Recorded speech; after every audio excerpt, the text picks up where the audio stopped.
আরে বিরাট কাটছো তো তুমি। হ্যাঁ, হ্যালো বন্ধুরা, তো আজকে বিকালবেলা চলে এসেছি মাঠে।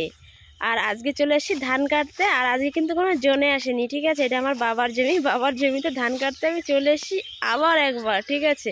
মানে আরও একবার ধান কাটতে চলে এসেছি। তার আগে বলো তোমরা সবাই কেমন আছো? আশা করছি সবাই খুব ভালো আছো। আমি তো অনেক অনেক অনেক ভালো আছি তোমাদের ভালোবাসা ও আশীর্বাদে।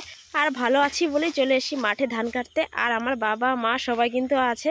তো ওরা চলে গেছে সামনে, আমি কিন্তু একটু পরে এসেছি, যেই কারণে আমি পিছিয়ে গেছি। আর আমি এদিকে মানে তোমাদেরকে মুখটা ভালো করে দেখিয়ে দিচ্ছিলাম, তোমরা কি আমাকে চিনতে পারছো না? আর আমাকে কি মানে চাষি বাবার মেয়ে হয়ে আমাকে কি চাষি লাগছে, মহিলা চাষি লাগছে, সেটা একবার কমেন্টে জানিও সবাই। আর তোমাদের দাদাভাই কিন্তু মানে ভিডিওটা করে দিচ্ছিল, তো ও এসে মাঠে ঘুরতে ঘুরতে।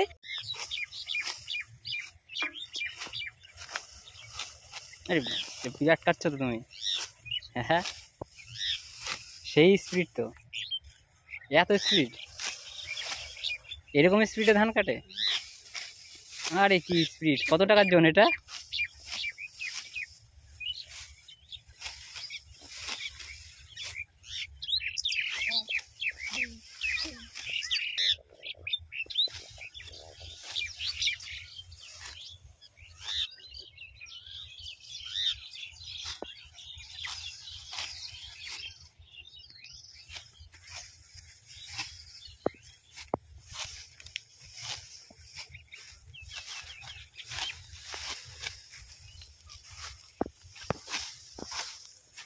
জলটা নিয়ে আয় না, তুই জল খাই।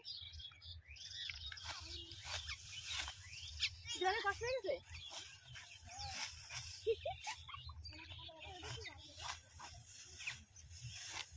তোমার জন্য আমি সবাই আছে, আমি তো আসতে